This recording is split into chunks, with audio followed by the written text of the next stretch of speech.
Bismillahirrahmanirrahim. Assalamualaikum warahmatullahi wabarakatuh. Alhamdulillahirabbil alamin. Wassalatu wassalamu ala asyrafil anbiya'i wal mursalin. Sayyidina wa maulana wa habibina Muhammadin wa ala alihi wa ashabihi wa man tabi'a hudahu ila yaumiddin. Allahumma subhanaka la ilma lana illa ma 'allamtana innaka antal alimul hakim. Allahumma anfa'na bima 'allamtana wa 'allimna ma yanfa'una warzuqna ilman yanfa'una. Bapak dan Ibu, ma'asyiral muslimin, hamba Allah rahimakumullah. Pertama-tama kami mengucapkan selamat melaksanakan ibadah puasa bulan Ramadan tahun 1442 Hijriah atau tahun 2021 Masehi. Mudah-mudahan ibadah puasa kita di tahun ini bisa lebih baik lagi, bisa lebih berkualitas lagi, sehingga kita semua mendapatkan atau berhasil mendapatkan derajat takwa sebagaimana yang Allah Subhanahu wa taala janjikan bagi orang-orang beriman yang dapat mengoptimalkan ibadah puasa dengan baik dan benar. Ma'asyiral muslimin wal muslimat, Bapak dan Ibu, hamba Allah rahimakumullah. Saya akan menyampaikan materi tentang fikih puasa. Nah, jadi kalau kita membaca fikih puasa atau kita fikih ya berkaitan dengan ibadah puasa, maka yang pertama sekali yang dijelaskan oleh para ulama kita tentang fikih puasa adalah masalah hukum puasa itu sendiri. Apa hukumnya melaksanakan ibadah puasa? Bapak dan Ibu yang dimuliakan Allah, para ulama sepakat atau umat Islam semua sepakat bahwa puasa bulan Ramadan hukumnya adalah wajib. Puasa di bulan Ramadan hukumnya wajib. Nah, sebab nanti ada puasa yang tidak wajib, ya. Umpamanya puasa sunnah, puasa hari Senin, hari Kamis, Senin Kamis, ya. Ada lagi puasa namanya puasa Nabi Daud. Nah, ada lagi puasa namanya puasa Ayyamul Bid, yaitu puasa yang dilaksanakan pada tanggal 13, 14, 15 setiap bulan Hijriah. Itu puasa sunnah. Nah, sedangkan shaumu Ramadan, puasa Ramadan ini hukumnya wajib. Nah, kewajiban melaksanakan ibadah puasa ini didasarkan pada 3 hal. Jadi dalilnya ada 3. Secara garis besar dalilnya ada 3. Yang pertama, dalil dari Al-Quran. Yang kedua, dalil dari hadis atau sunnah. Dan yang ketiga, dalil dari ijma atau kesepakatan para ulama. Yang pertama, dalil dari Al-Quran. Di dalam Al-Quran Allah Subhanahu wa taala berfirman, A'udzubillahi minasyaitonirrajim, Bismillahirrahmanirrahim. Ya ayyuhalladzina amanu kutiba alaikumussyiyam kama kutiba alal ladzina min qablikum la'allakum tattaqun.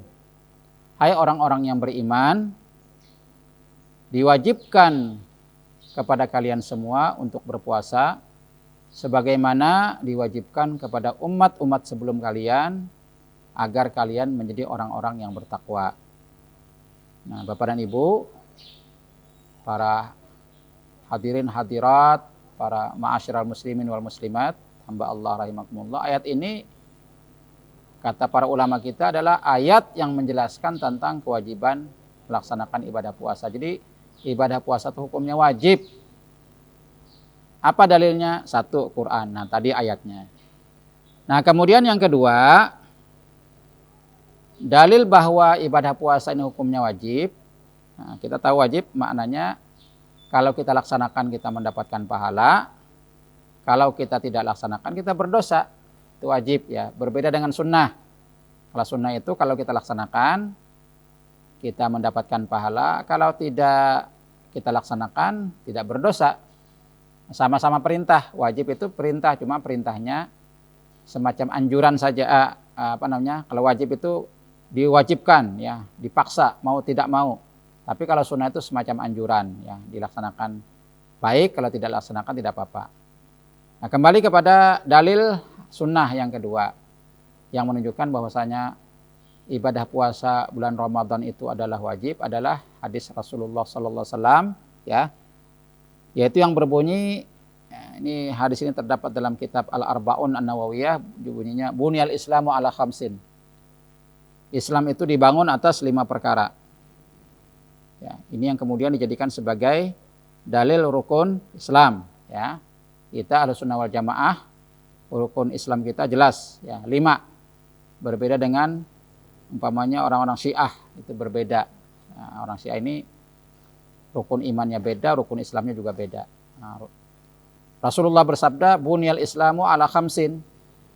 Syahadati an la ilaha illallah wa anna Muhammadur Rasulullah wa iqamis salah, ya, wa ita'iz zakah wa shaumi Ramadan wa hajjul baiti.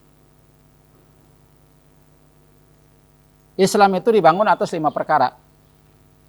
Yang pertama, kesaksian bahwasanya tidak ada Tuhan yang hak untuk disembah kecuali Allah, dan bahwasanya Muhammad adalah utusan Allah. Kemudian mendirikan salat, menunaikan zakat, melaksanakan ibadah puasa di bulan Ramadan, dan melaksanakan ibadah haji. Nah, ini adalah dalil yang kedua, yaitu dalil berdasarkan hadis Rasulullah sallallahu alaihi wasallam. Nah, kemudian yang ketiga, Bapak dan Ibu semua yang dimuliakan Allah, adalah dalil ijma'. Apa itu ijma'? Ijma' adalah kesepakatan kaum muslimin, kesepakatan para ulama. Jadi ulama sepakat bahwasanya, ya, mulai dahulu, mulai zaman Rasulullah sallallahu alaihi wasallam sampai hari kiamat, umat Islam sepakat puasa bulan Ramadan hukumnya wajib. Nah, tidak ada yang menyalahi atau menentang ijma ini atau keluar daripada ijma ini kecuali orang yang sesat. Di salah satu tanda kelompok sesat itu adalah orang yang menyalahi ijma atau keluar daripada ijma ulama. Nah, maka dengan ini para ulama kita mengatakan, siapa saja yang mengingkari kewajiban puasa, maka dia sesat. Ya. Karena ini hal yang pokok. Ini hal yang prinsip. Umat Islam tidak boleh berbeda pendapat dalam hal yang prinsip. Kita boleh saja berbeda pendapat dalam hal-hal yang sifatnya tidak prinsip. Sifatnya itu cabang. Sifatnya itu adalah ijtihadiyah. Tapi kalau yang prinsip, kita tidak boleh berbeda pendapat. Umpamanya contoh nih, kewajiban melaksanakan ibadah puasa Ramadan, itu prinsip. Kewajiban sholat. Nah, yang rukun Islam yang 5 itu semuanya itu prinsip. Nah, Bapak dan Ibu yang dimuliakan Allah, ini tentang hukum melaksanakan ibadah puasa. Ya. Jadi sekali lagi, ibadah puasa hukumnya wajib berdasarkan 1, Al-Quran, yang kedua hadis Rasulullah sallallahu alaihi wasallam, dan yang ketiga adalah ijma ulama atau kesepakatan ulama. Selanjutnya Bapak dan Ibu, yang dijelaskan oleh para ulama kita tentang masalah fikih puasa adalah tentang keutamaannya. Ya. Jadi setelah tahu hukumnya, kemudian apalagi keutamaan. Setelah itu adalah keutamaannya. Nah, untuk apa ini keutamaan? Keutamaan ini sangat penting untuk kita ketahui. Nah, supaya apa? Supaya dapat memberikan motivasi, dorongan kepada kita semua untuk beramal. Ya. Nah, ini tentang keutamaan ibadah puasa nih banyak sekali hadis-hadisnya, ya. Umpamanya seperti hadis dari Abu Hurairah radhiyallahu taala anhu, bahwasanya Rasulullah sallallahu alaihi wasallam bersabda, "Qad ja'akum syahrun mubarak." Qad ja'akum syahrun mubarak. Telah datang kepada kalian bulan yang penuh dengan keberkahan.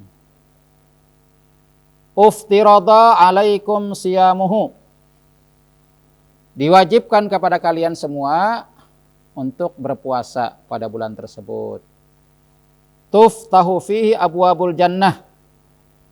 Pintu-pintu surga di bulan Ramadan dibuka. Wa tughlaqu fihi abwabul jahim, dan pintu-pintu neraka ditutup. Wa tughallu fihi syayatin, setan-setan dibelenggu pada bulan Ramadan. Fihi lailatun khairun min alfi syahrin. Pada bulan Ramadan terdapat di dalamnya satu malam, lailah, satu malam yang lebih baik daripada 1000 bulan. Man hurima khairaha faqad hurim. Barang siapa yang terhalang untuk mendapatkan kebaikan pada bulan Ramadan ini, maka dia benar-benar akan terhalang untuk mendapatkan kebaikan. Ma'asyiral muslimin, Bapak dan Ibu yang dimuliakan Allah Subhanahu wa taala. Jadi hadis tadi menjelaskan kepada kita tentang keutamaan bulan Ramadan. Baik, akan saya terangkan sedikit tentang hadis ini. Yang pertama, beliau mengatakan, qad ja'akum syahrun mubarak. Telah datang kepada kalian bulan yang penuh dengan keberkahan. Nah, apa makna keberkahan ini? Bapak dan Ibu semua, keberkahan itu kalau bahasa kita tuh berkah, ya, berkah. Kalau bahasa aslinya barokah. Apa makna sesungguhnya? Secara bahasa, barokah itu artinya tambahan atau lebihan.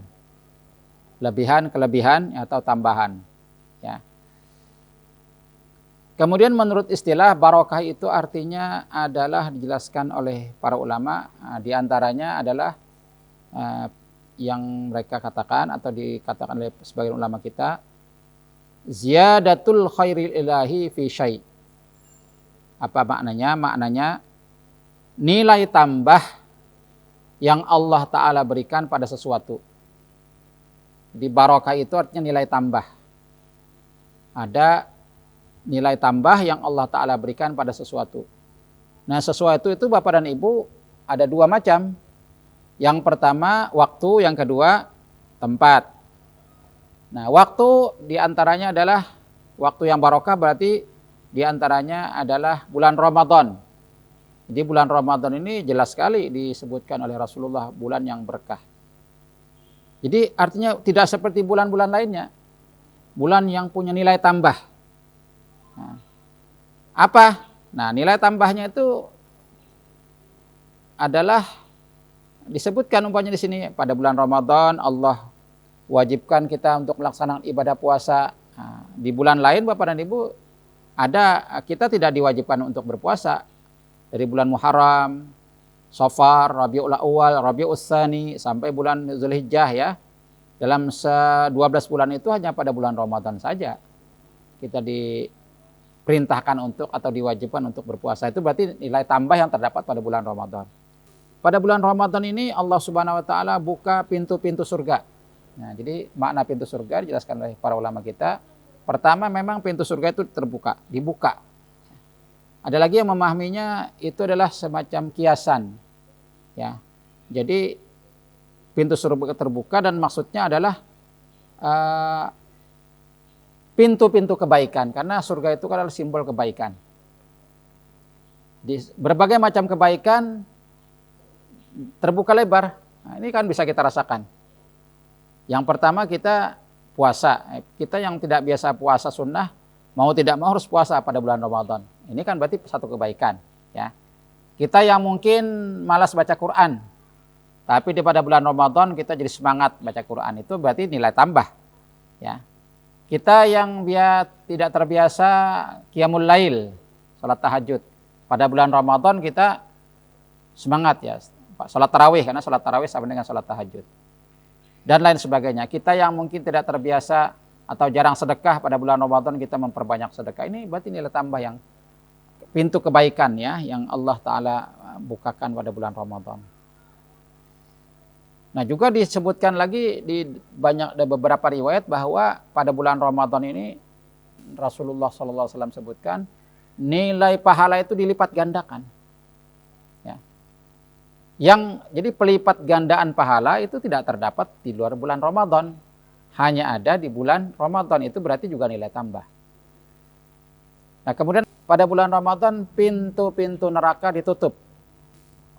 Salah satu maknanya adalah bahwa jalan-jalan untuk berbuat maksiat ya, itu setidaknya berkurang lah pada bulan Ramadan. Umpamanya kita lihat di beberapa daerah itu ada peraturan daerah yang bunyinya tempat-tempat hiburan itu harus ditutup selama bulan Ramadan ya. Atau setidaknya mengurangi kalau umpamanya aktivitasnya tempat hiburan itu siang malam, ini ditutup umpamanya hanya siangnya saja, atau ya setidaknya berkurang. Nah, ini juga salah satu artinya apa? Jalan-jalan burukan, kemaksiatan ya, kemungkaran itu berkurang pada bulan Ramadan.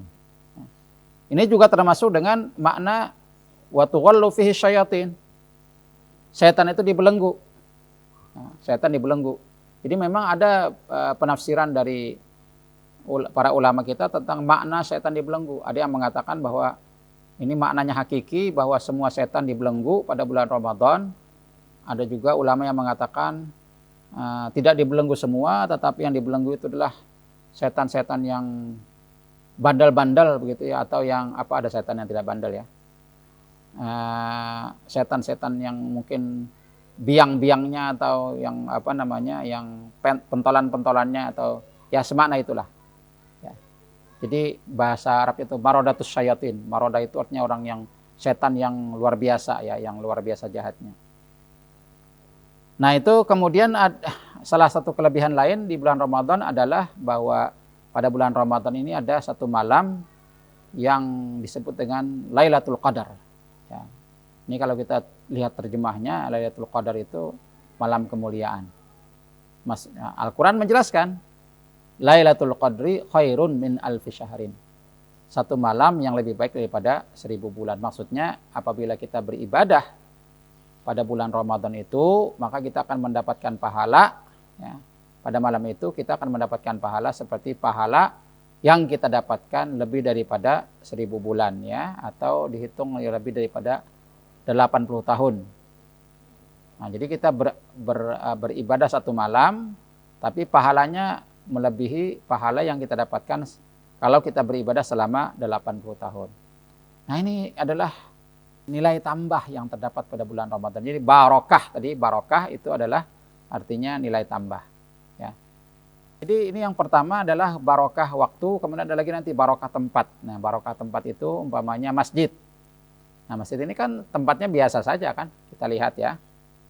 Kalau kita lihat masjid itu kan tidak berbeda dengan bangunan biasa, tapi beda gitu. Ada hal-hal yang spesifik yang istimewa pada masjid ya.